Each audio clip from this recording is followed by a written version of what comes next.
Welcome home, friends. I'm Tanya Long, and this is Reset, where purpose meets possibility. Each week, we share conversations with thought leaders, innovators, and the dreamers and doers who are reshaping the future of work, technology, longevity, and purpose. Whether you're navigating AI's impact, reimagining your career, or searching for deeper meaning, you're in the right place. So settle in, open your mind, and let's explore what happens when purpose meets possibility. Hello, everyone, and welcome to Reset with Tanya. And we are here today on KPCR 92.9 FM in Los Gatos with our special guest, Melinda Yormick. And we're here to talk about resets, pivots, and transitions. And Melinda has had so many interesting transitions just in the last couple of years. We'll talk more about it through the show, but Melinda is a perioperative nurse turned tech CEO, building AI to improve hospitals and save lives. So we are thrilled to have her here. Her journey has brought her from across the states to Seattle, now into the Bay Area, and she's making a difference on so many different levels, and we're thrilled to have her. Melinda, welcome to the show. Tanya, thank you so much for having me. Thanks for creating this space to let others share their journeys and their resets. You know, we all should take a deep breath in life because that is what this is all about, creating spaces for each other and spaces for each other to share. I've been doing a podcast for a couple of months now on this, and it's been remarkable what people have described having the opportunity to share their journey. So tell us a little about what you've been up to. Why are you here? Not in this room here at KPCR 92.9, but why are you here in the Bay Area? What have you been working on? Yeah, so I am building a company called Clara with an absolutely amazing team of folks that have been in industry and building tech previously. So essentially, what Clara is we get people and things to patients when they need it most in hospital. And that is a result of my own experiences throughout being a travel nurse, being a nurse manager in operating rooms, and just coming to a place where realize there is a significant gap in the way that we serve. Now, I'm aware of your origin story as it comes to what led you here. Can you share that with our audience? What brought you and why that moment became your why? Absolutely. After I've been a nurse since 2012, and I have worked at over 7 different hospitals as a travel nurse when I moved out to the West Coast, just trying to figure out what hospital system I want to settle down at. And I was able to look at these organizations from what's the same, what's different, what leadership styles and structures I liked. And what I realized was, there are a lot of similarities across the board. Decided to settle down in organizations that I felt were innovative and wanted to support constant improvement. And my most recent position, where I was running an operating room, I had a patient that lost his life because we couldn't get the right people with the right skill set and the right equipment to him when he needed it most. And this was an elective procedure. And really, after doing root cause analysis, determined, we can do something. There is technology available to us that will allow us to change healthcare. You have a way on your website of describing your product that's very consumer aware. Do you want to share that little? It's not a tagline, but it kind of. Yeah, sure. So oftentimes we say Waze or the Waze app plus air traffic control. And what that really means is the experience of using the application is similar to how you would use any GPS, Apple, Google Maps outdoors. And we want that because we want people to have a familiarity. We want it to be really easy to use. And we want them to be able to get where they need to go seamlessly. But then we add the air traffic control layer, which means that we, through our knowledge of critical clinical workflows, join that with something that is familiar to people and provide a wholly new standard of care. Excellent. I try by design to have very little to do with hospitals, but I now have you as one of my friends and colleagues in the ecosystem that we have here. And I have a best friend from undergrad who is the leader at HCA down in Miami for nursing quality. So I have just a little bit of touch on it.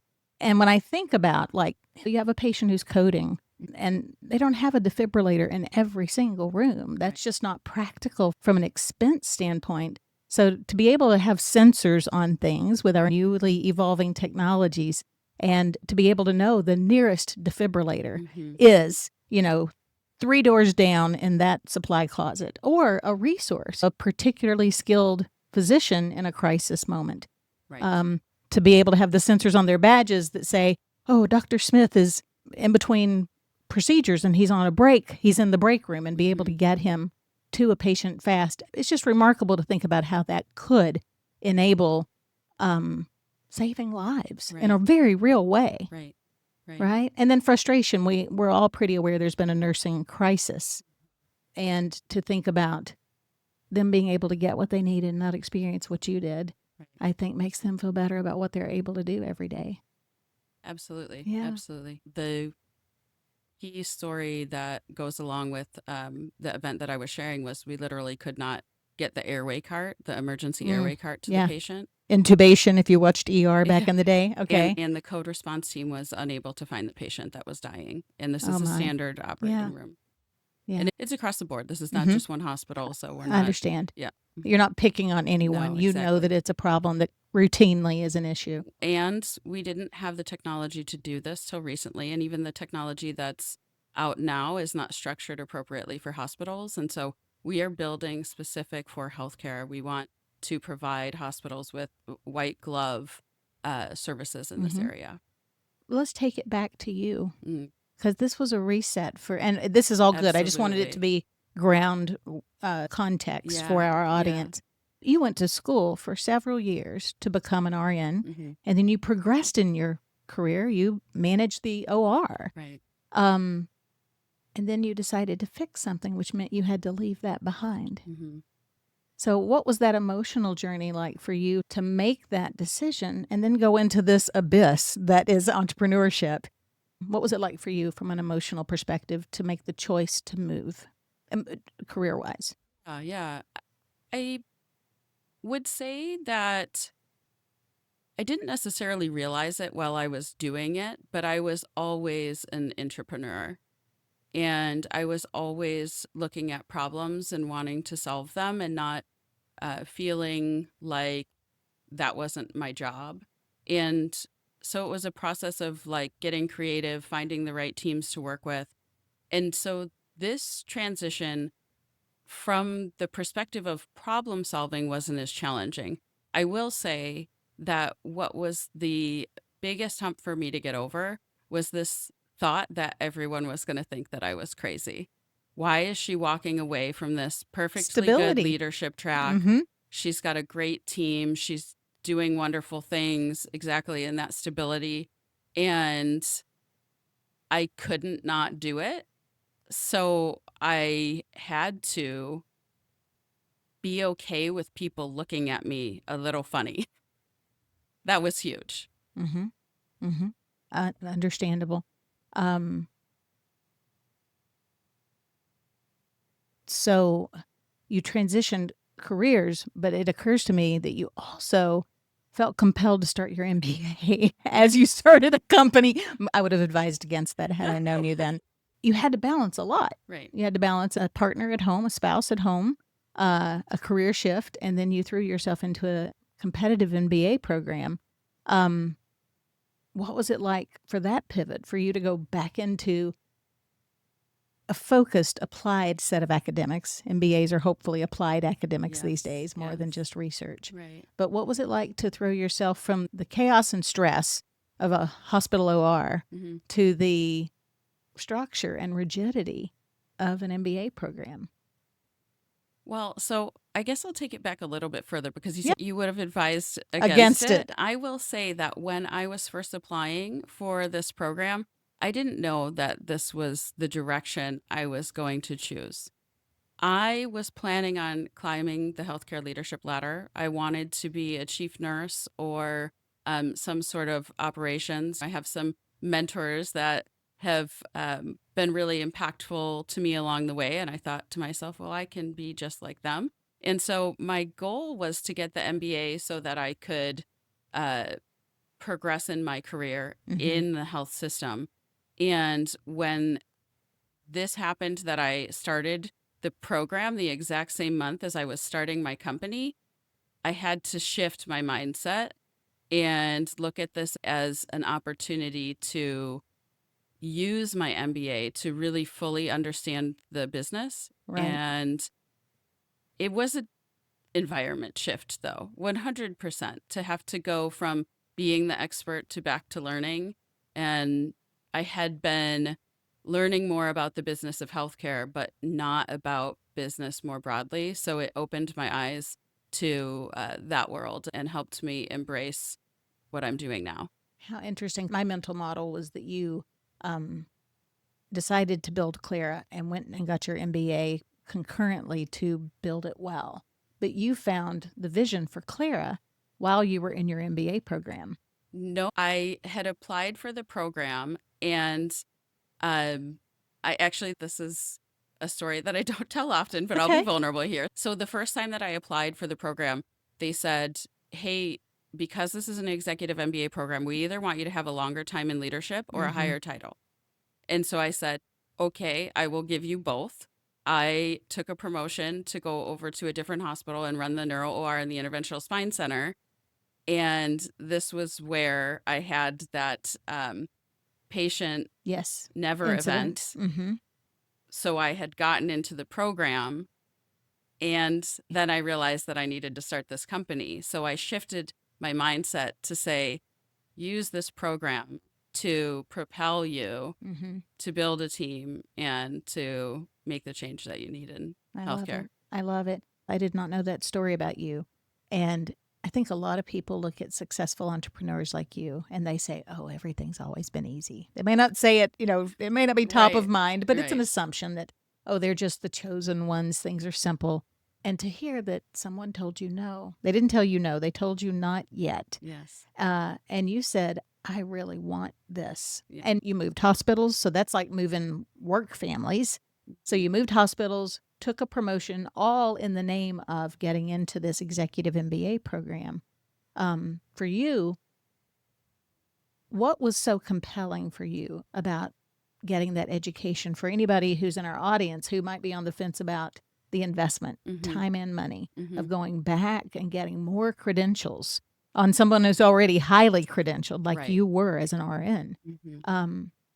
What did you believe that the MBA would do for you? I'm not trying to go down a rat hole. I just think it's probably a really good sign for other people Yeah. of what they might need to do to get to where they're going. Yeah, absolutely. And it's one thing that I think comes up a lot for me in conversation with coming from the nursing background, where nurses don't often network. They're not taught to network. They're not encouraged to do so, even internally.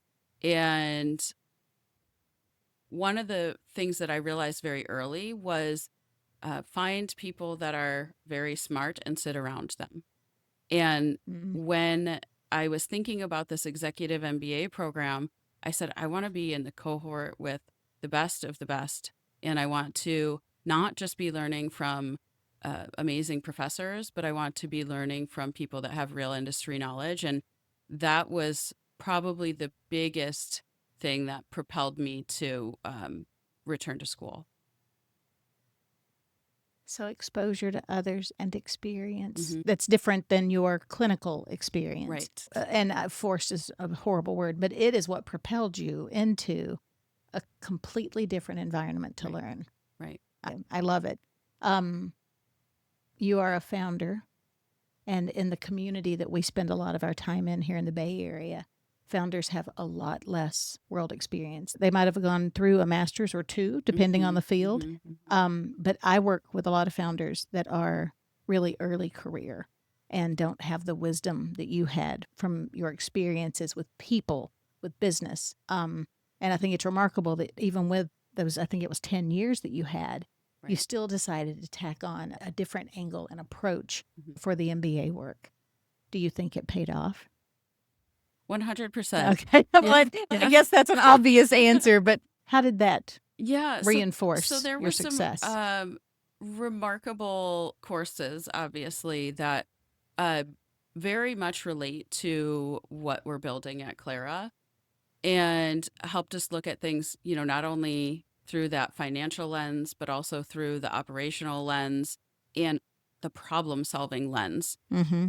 Um, I would say the other thing that was probably more strategic right from the start was wanting to work with certain people and work with them on projects for Clara throughout the program and see what it would be like to work with them and see what value they would bring and what value I would also add for potentially being involved in their future through this company.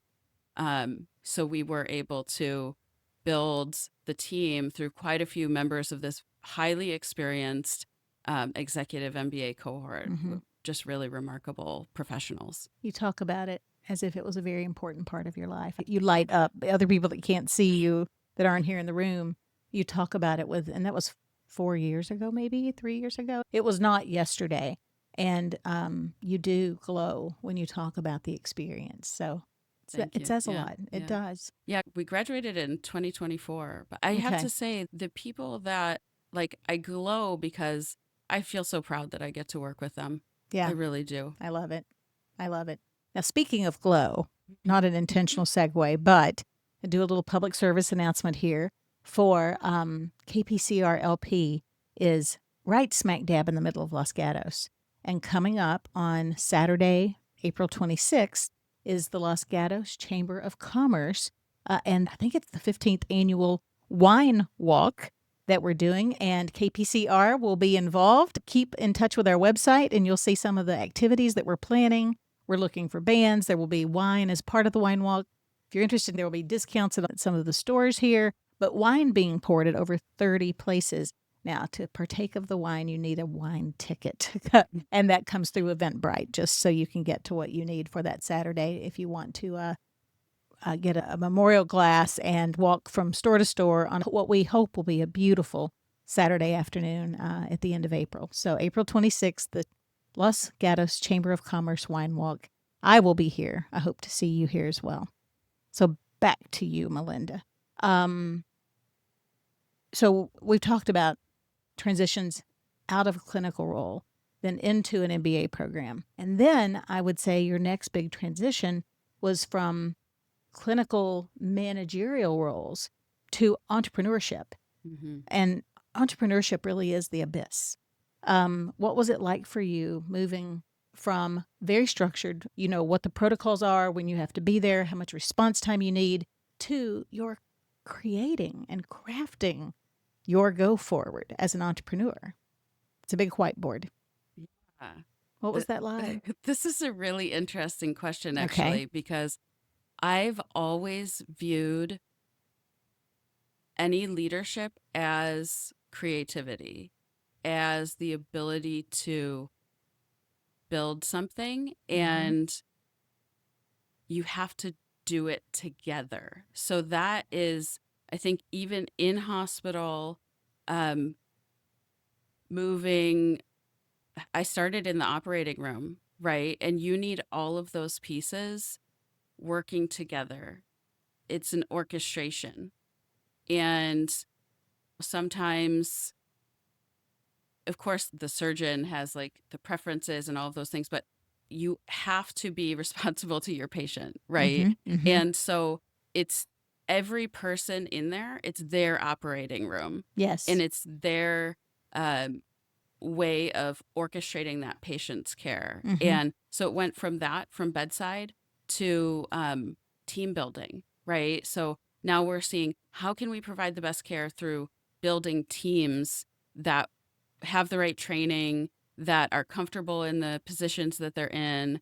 And from there, moving into COVID, right? Mm. How do we craft these solutions so that patients can flow through, so that we can care for patients that aren't sick, so that we can care for patients that are sick, so that we can fully protect our caregivers as much as possible.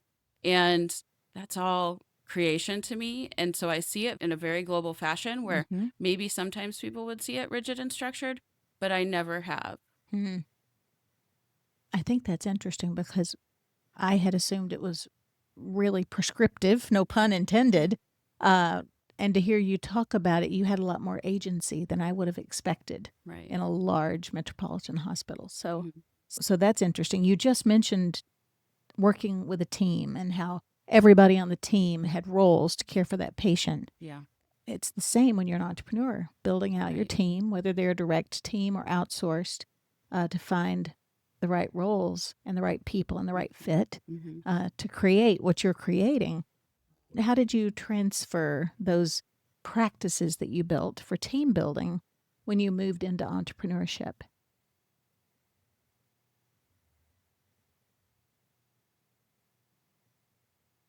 So I'll go with one specific example. When I started running a cardiac, thoracic, and vascular operating room was my first large leadership responsibility. And we didn't have enough cardiac team members. And so you can't just automatically hire somebody and think that they're going to be ready to do cardiac Mm-hmm. surgery, right? And also, in order to move other team members from different areas, you need to um, get permissions from the other areas they serve, and then you need to train them. And you need to become the priority. Mm-hmm. And so I guess in this way, I will say sometimes you do have to fight for what you need. And that translates very well into entrepreneurship, It sure right? does. As you describe it that way, I'm Yeah. thinking corporate No, in my no, journey. right. So yeah, I see the parallels. Keep You going. don't, people sometimes don't listen to you or don't want to hear you until you've said it enough or the right way or um made sure the correct, I mean, we talk like ICP, right, in business. So who's the person you're supposed to talk to? How do you have to speak to them? What do they want solved? All of these things are essential, and for you to be able to make change in a hospital, you just have to do the same thing. It's just you're selling to keep patients safe, right? Mm-hmm. I'm still doing the same thing. I'm selling to keep patients Mm-hmm. safe. Mm-hmm. Yeah, Just from a different angle, exactly. right? Exactly. So from that team building perspective, I think you asked, like, it's how do you also get people to do something really hard for a really long time when, we're all trying to push for this great change. And I think that's really what it is that we all believe in what we're doing Mm-hmm. and we know that we can make this change. I love it. I love it. Um, so we just keep transitioning down your timeline for the hmm last 5 years. hmm You decided to make the move, a temporary move. You moved. You left your husband and I think a dog in Seattle, And a kid. and a kid in Seattle. Okay, now I'm just surprised She's because 15. She's amazing. all the conversations that you and I've had, and I did not know that you had a daughter I because we think you always did. talk business. So shout out to your daughter. I know. Doug, Rose, I love you. See, but that just it just amplifies what a sacrifice you made. I don't want to get all teary, but a sacrifice that you made to be here for the ecosystem that the Bay Area is hmm for entrepreneurs and to raise funding. So I think my question is, you moved from Seattle to San Francisco. What was that like? And I think that was earlier. That was 6 months ago or so. Yeah, I moved December Okay. and obviously went home for the holidays, but Mm-hmm. came back and stayed. I've been here ever since. Just really trying And you're to. like a local, I'll tell you. I see you at least once a week, and I know. you've really built a network here, Yeah. as if you're going to be here. And I realize you won't because you have a real life to get back Well, to. though, okay, so this is not a nothing stop for me, right? That's Like this is yes. where a lot of innovation comes out of. And at the very least, I see myself very often going back and forth. Mm-hmm. And, um, this area, it moves things. And It does. It's it's, remarkable to be here, yeah, isn't it's it? compelled me to for sure know that I'll be back and forth quite often. Yeah. And Seattle's no slouch when it comes to No. entrepreneurship. Mm-mm, mm-mm. One of the companies I work with is headquartered in Seattle, and they like to say they're the home of cloud. And I just zip my mouth. So I'm like, there are several large entities up there that have been game changing for the world Right. from the cloud side. But giving them credit for that, still you see the value in being here. Yes. And similar to the question about what did the MBA take you into, what did moving to San Francisco temporarily bring you into? Well, I know we've talked about it a couple times, but I did move into a founder house. Oh my God. And Yeah. and so Also known as a hacker house. yes, She's yes. calling it a founder house, which sounds so much more Well, pleasant. going with the professional. Yes, No, yes. so and it was very intentional. I had originally found a different place and somebody which I loved, by the way, if you're listening, because she probably is. But I wanted to be surrounded by other people that were building. Again, it's sit in the space. And so one of the promises actually that I made to my team a while back was you can find me in find me in the places where the things are happening. Yeah, And it's true. that's something that, this journey is hard. And I think that gives you the best shot at being lucky. And so I'm trying to be lucky. Wow. Okay. And again, it shows your amazing commitment to your journey. Just like leaving the hospital environment was a commitment. Getting an MBA was a commitment. Mhm. Now, leaving your two peeps in Seattle to be here to get this done is an absolute heart and soul commitment for you. And that's remarkable. I think a lot of people don't realize the stories. When we meet people around, nearly everyone has made a big shift in their life, a big pivot in some way to be able to do this. Right. What are you experiencing in the networks that you're participating in here that help you understand? I actually remember I was at a conference with you about a week and a half ago at the Women and Wealth Catalyst Summit. Yes. And I interviewed you there with my friend Nick Larson and Nikki Estes. And you said, being here makes me realize I'm not alone. Right. And that was such a heartfelt statement because that entrepreneurial journey is so isolating. That's right. Unless you do what you're doing, which is to throw yourself out into these ecosystems to be able to help people and to be helped. Mm-hmm. So that's what I see in what's happening. What's your experience of what's happening? Yeah, I would say that what you see is pretty well accurate.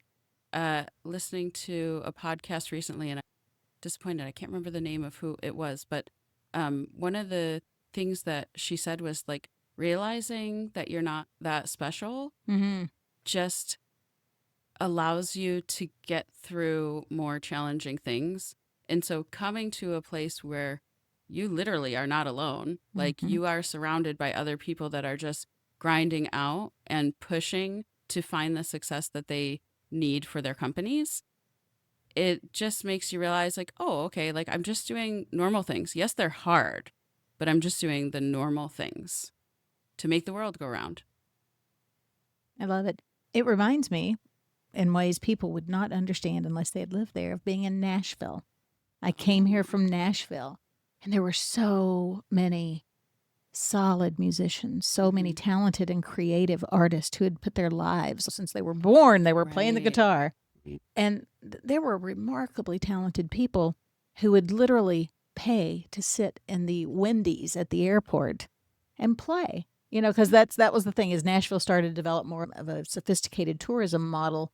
The airport put musicians in literally every little airport eatery that had any floor space, and people would pay to be there. And at Christmas, people would take almost no pay at the holidays to play at company Christmas parties or Mhm. at people's homes at their larger parties. And I always thought it was just really sad because you looked at the big names in music and you looked at these other people who just didn't have a name, but they had just as much talent. Right. And every room they were in, just like for you and me here, every Yes. room that you're in is an opportunity for someone to see you and to take a gamble and That's make a right. bet on you. That's right. And it propelled those people, hardest working people I've ever seen until I got here. And it's the same kind of mindset that I have a skill, I have a dream, Right. and everything I have is going into that dream. That's right. Bet on me. Bet on me. Bet on Melinda Yormick.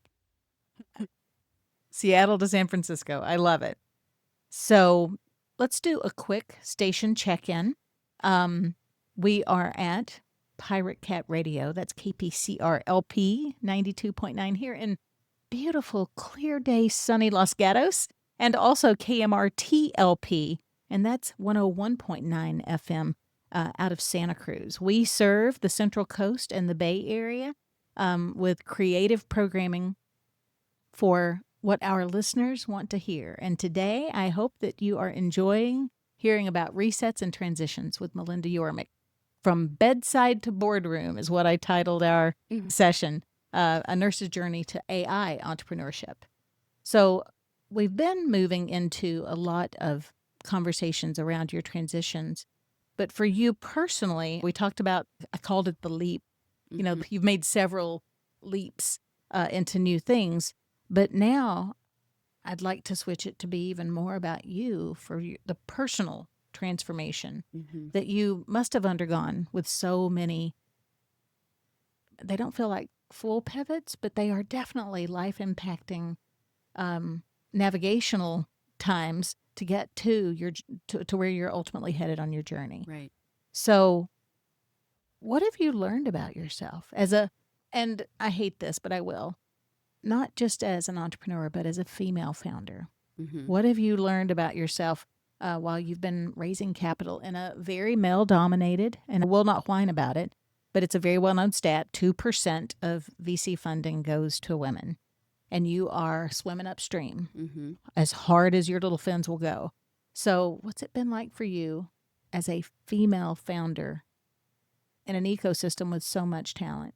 So I don't know if this is exactly the right direction to go with it, but I feel moved to Every go direction here. So is the right direction. I'm going to jump. Okay. So I have about 20 years of my life in martial arts. Oh, good. And Yes. yes. And so I have a black belt in Koshishori Kempo, and I have a 5th degree black belt in Blantuaka Eskrima. And these are not nothing burgers. This is something that I feel really did prepare me for this, luckily. Nice. Because I was surrounded by other very strong men, giant men. You know, I was teaching at various stages throughout, and one of my best students was like 6 foot, 200 and something pounds. And like, you just learn that you are to be respected in the space, and you have as much right to be there as anybody else through that sort of play and interaction. And coming down here, of course, it's for a different thing. And so the activities are very different, but the mindset needed to be applied there. And so that is the shift, is how do I just show up as this is where I'm supposed to be? And I think everything else follows from that. This is obviously a tough market for everyone, Yeah, right? right. But my goal is to show up and be present and be here as much as, you know, have a right to be here just as much as anybody else does. I love it. I love it. And I love that we were able to work in your martial arts story, because that is fascinating about you. Everybody has some little surprise bullet point on their journey. And for me, you surprised me today there's a 15-year-old back home. But when I learned that you had martial art 5th degree black belt, that also was surprising. So I think everybody has stories when you Right. take the time and make a space to listen. And that's what we're here for today, right? Mm-hmm. So, as we keep focusing on you and your transitions and what you've learned through these resets, being down here while you've got a husband and a teenager at home has to be tough. And you're living in a hacker house. I get to say that it's a hacker house with, I think, 30, probably mostly young, much younger men. Yeah. So, what's it like balancing? Your daughter wants to tell you about what's happening at school. 15 is an important age. Yeah. And your husband just misses talking to you because you've been home for all those years. Yeah. So what's it like balancing that with, we're pretty relentless down here. Right, We're out right. every night Yes. in crowds to help people and to be useful in this world. So Right. you're balancing two very different worlds. What's that like? I mean, I guess I'll just state the obvious that there's not balance. That the entrepreneurial journey is framed in my mind as something that I have a great responsibility to my team to make go, right? And I also have a great responsibility to my family. And so maybe in that way, that's where I find the balance. Because even though I'm not with them, even though I'm not talking to them as much, and even though, yes, as you said, I'm hustling every day, I am doing this for them. I'm doing this for my team, and I'm doing this for a larger community, larger global, perspective. That gives me stability and comfort. And I think I would feel less stable if I shied away from doing something just because it pulled me away from those things that are quote unquote normal. And I know that there will always be some degree of difficulty in finding the right amount of time that somebody else needs. When people respect each other, they take turns and they keep learning. And that's kind of the way that I look at it from a family perspective. I know on the other side of this, what my husband, my daughter, and I will be able to say that we did to make the world a better place will be a win for all of us. Yeah. And, I don't know what your daughter's talents or interests are at this point in her life, but I can only imagine seeing a mama out there doing all the things you're doing, not just to build a better paperclip, but to really shift the world and save lives and make a meaningful difference. And she must be so proud. Thank you. So she's amazing. Yeah. She deserves it. Yeah, wonderful. I love it. I love it. You've also, I don't want to talk about self-care, but, I stink at self-care. But I think you've developed some interesting hobbies, or I don't know if it's a hobby or just interests that you've started exploring. I asked you when you were on your way here if you would share one of those hobbies with us. You want to tell us and is this a new thing or is this something that you've been doing before arriving? This is a brand new thing. Yeah, okay. Yeah, this is I a brand felt new like thing. it was. Yeah, so Tell them what it is. You know that I live in a hacker house. Uh-huh. Call it what it is. Yes. So I also take the BART to a lot of places, and one night got off and heard this noise, and it was just like calling to me, and it was this woman's voice that was very powerful and beautiful, and she was telling a story. So I walked over and realized that there were a whole bunch of people standing in a circle, and if you go inside this chalk circle, you can read poetry to the world, to this corner of SF. And it just made me think, everybody has something to say, and it's people in all different walks of life standing around this circle and listening to each other. And I thought that was amazing. And for me, when I'm going through this journey, and so often, like as entrepreneurs, they say it's a lonely journey. Well, that's true. It's definitely there. And sometimes you take in a lot. and you need to figure out how to also let that out. So, what was happening in that circle was spoken word poetry.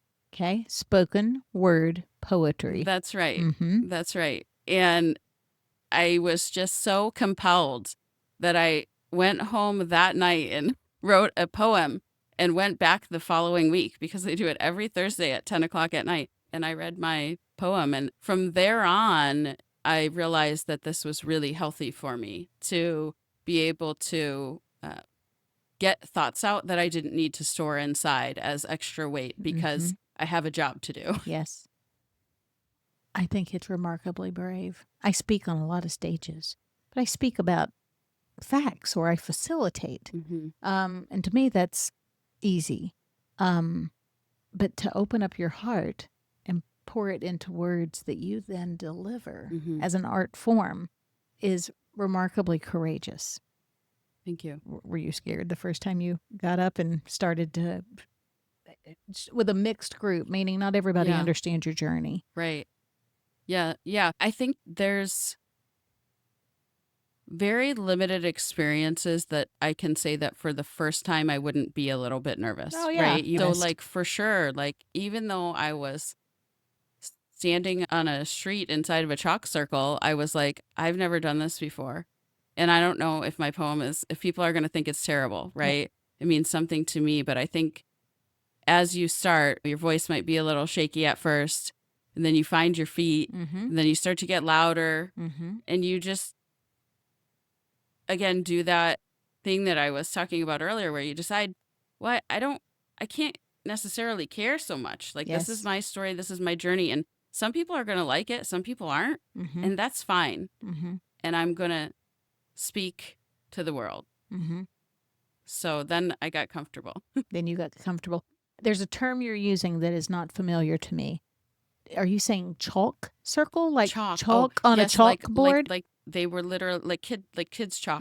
Yeah. They drew pictures and like all sorts of. So is a chalk circle? Now I'm making this up. I'm imagining like a big 50-foot circle that everyone stands within so that they're in hearing distance. Is that what a chalk circle is? Yes. So everybody stands outside of the circle. Outside. And the only person that can speak, like the a person TED that stage goes inside the circle. It's like a chalk TED stage. You know, that red dot that you stand on when you're doing a TED talk. That's right. Oh, I love it. Yeah. This is very educational. I did not know about this. Would you like to share something with us today? Sure. I gave you the option a whole 12 minutes before you arrived. I would love to. So, this poem is called Perceptions. You wake up one day, even though you were already awake. This is eyes open, different today. The world is turning, same as yesterday, but you are turning counter. You are ready to create, write something different under your name, something other than what fits in a standard frame. I am not defined in a 4x6, a wallet sleeve, or album fame. Sometimes we choose to fit because it gives us a safe space. Don't be scared when I tell you that never existed in the first place. My box only exists if you believe it's true, and your box only exists if I think so too. So let's stop asking questions and start stating facts, even if we are wrong about exacts. Because my box was built by someone who didn't know that what they built cannot contain my soul. What we say today won't be perfect for tomorrow, but we cannot be afraid to turn counter. I tell you, glass ceilings aren't above my fingertips, rather under my feet. Looks like diamonds in the street, like the sparkle in your eye, the light in your smile, and the feeling of freedom.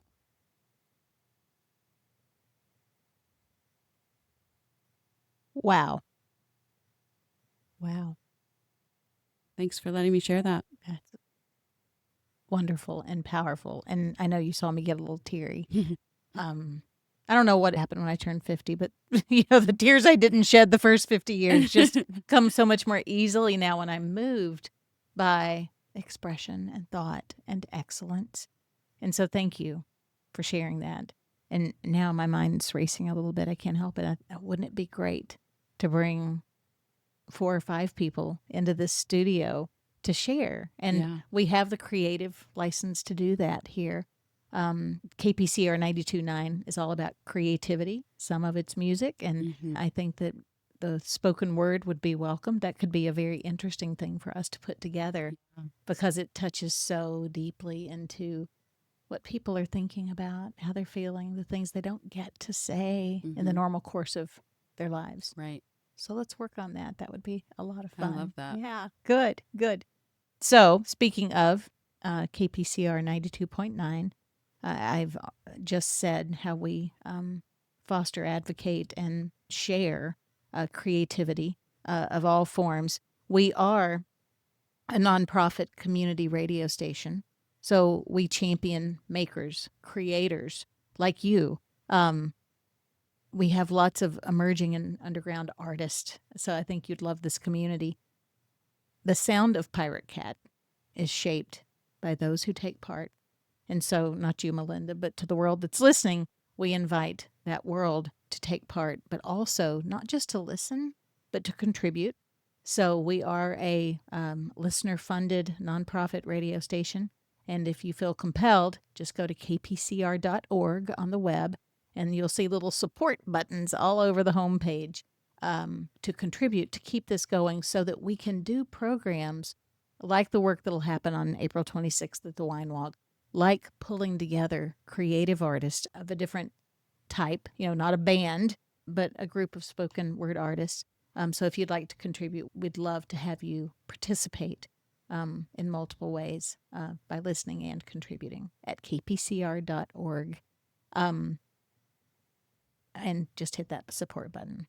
So I love what you just delivered. Thank you for that. Thank you. Let's move out of that and back into, the wisdoms of Melinda. So I mentioned earlier, we've got a nursing crisis. We've got a lot of crises in different verticals and industries with people that are on the front lines, right? What would be your advice to healthcare professionals who are thinking about transitioning or doing more to create change? Healthcare, you and I are fairly technical, so we see what we can build and how we can redesign workflows to change how healthcare operates, to be better at diagnosis, prescriptive medicine, all those things. But what's your advice to people who are kind of on that cliff of trying to decide whether to improve it or to exit it? So I think that sometimes it's really easy to jump, and we all get ideas. In healthcare, it's such a big industry, and it's run by such large systems. It makes it hard to have everything running perfectly efficiently. So that said, we see a lot of gaps and a lot of potential for change. However, I would say that take your time and be in the space, especially for like new grads going into healthcare. And not necessarily, I know some things are difficult. It's tricky to learn certain things, and being short-staffed is hard. I'm not trying to lessen any of those things, but being in that space, maintaining a positive mindset, and going through and experiencing opportunities for change internally will prepare you, will set you up for success for the time that you do find that one thing that sticks out at you that says, you can't not solve me. You can't not fix me, because if you don't, you won't be happy. And making sure that we are building our networks. I think that's huge. I would love if I could impact one change in like nursing culture. It is to talk to other people so that you're always prepared for what could potentially be next, to move to the place where you can make your greatest contribution. And it doesn't have to be starting a tech company, right? Like, this is my journey, but it might be running the operating room, and you should feel, inspiring as somebody that's running the operating room. It might be learning cardiac service line. You should feel inspired and inspiring in those shoes also. I think those two would be my biggest pushes. Do things inside with a smile, take challenges as opportunities, and don't be afraid to know everyone. Say more about that last part. Don't be afraid to know everyone. Yeah. I think the good, the bad, and the ugly. You need to know it all. You need to have all the information to be able to operate, right? So don't shy away because something makes you uncomfortable. There's often cliques in different places. Like, you can't buy into that. Right. Right. There are people. You won't run away from it. It will be everywhere you land. Well, it will be. Yeah. And there are people that provide a lot of value outside of those cliques. And so if you define yourself to that, you're really limiting yourself as well. And so it's just a lot of open doors for yourself. I love that you talked about doing the hard thing. I think we've talked about that before, doing those hard things. Those hard things lead to personal growth. Right. Looking back on this journey, what's the thing that stands out for you where you did or are doing the hard thing? And what's the personal growth that's coming out of it that has surprised and maybe even delighted you?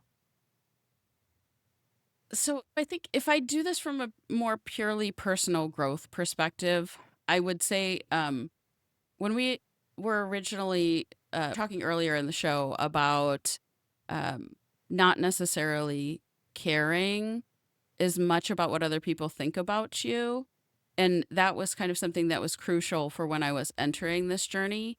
And along the way, I've realized that I need to take that one step farther and not so much treat it as I can't care as much. It's actually my responsibility to not be influenced from the outside overly, right? That I recognize that I am the expert in this space, and that if I let people, they will potentially distract me or maybe even derail me. And so I've kind of taken it as a responsibility to just define and continue to refine the groups and individuals that I allow to have an influence over the way that I think, the way that I see the world, and the way that I move at opportunities or choose not to. And having that focus, having that clarity, I think is not only good for my mental health, but I believe that it's very good for the company. I agree. As you talk, I'm thinking about a friend of mine named Margaret, and she runs really big Airstream rallies. So talk about couldn't be further from right. But, you have a lot of opinions. Right. And a lot of customers, frankly. They may be helping you put the rally on because it's largely a bunch of volunteers putting something together, but you got to keep them happy, but they're also contributing, and it's a lot to handle.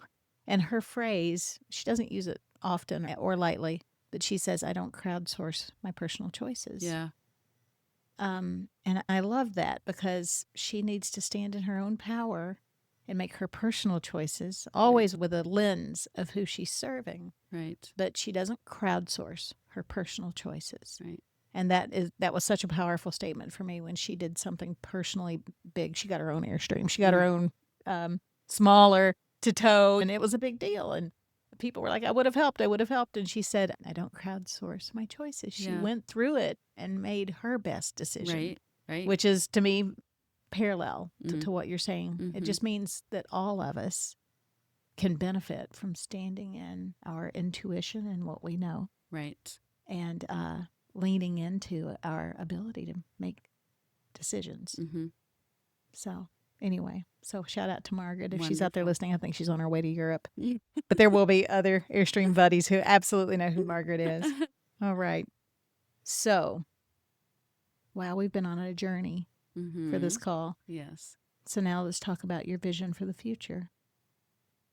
Whether it's Clara specific or healthcare in general, that both would resonate, I think, with Mhm. our audience. Mm-hmm. What's your vision for what's coming for us? So, For us. yeah, Yeah. yes. I think I'll go with the play off of kind of the way that you talk about things, Tanya, because I think you have a lot of wisdom when you speak about AI and how we can incorporate it into this new changing world, right? And Mhm. wanting to make sure that we still keep the human touch of things. And so I look at healthcare as something that is very human, Mhm. and technology, obviously, very valuable. And there is an intersection for the two. We can't remove the human from well care or sick care without removing the word care. Mhm. Mhm.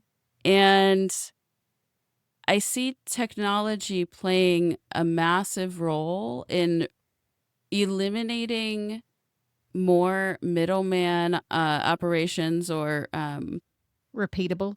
yes, Yeah. Yeah. things that are automatable, less clinical.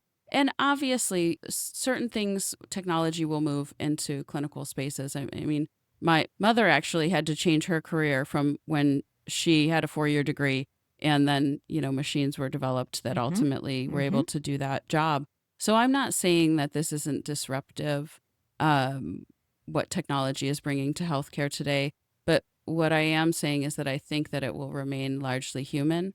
And I think that we need to be working with companies that are working with AI from an ethical perspective and from a very human lens so that we are continuously learning more about what our patients need and what our clinical teams need to provide the best care, the most enhanced care. I love it. I love it. I hate that our time is up, but I we can know. do This is more of this. It wonderful. is, and you have been absolutely remarkable. I knew you would be, but the Thank maturity, the you. wisdom, I feel relieved for healthcare that you're Yeah. bringing something to the world that's going to make a huge difference, and then go on to your next level of greatness in terms of impact. So I look forward to being part of that. Thank you. And if listeners would like to get in touch with you or with Clara, Mhm. what's the best way for them to get in touch with you? Yeah, so reach out to me on LinkedIn, Melinda Yormick, and then info@claraguide.com. You can also find that email through our website, which is www.claraguide.com. Fantastic. So Clara Guide, Guide, claraguide.com. Wonderful. Thank you. So everyone, we have had the most remarkable hour from bedside to boardroom. That's right. That's right. A nurse's journey to AI entrepreneurship. And that has been here on Reset with Tanya, where purpose meets possibility. And I see so much possibility based on the last hour. Thank you, Melinda. We will see you soon. Thank you, Tanya. Take care. Thanks for joining us on Reset. Remember, Transformation is a journey, not a destination. So until next time, keep exploring what's possible. I'm Tanya Long, and this is Home. This is Reset.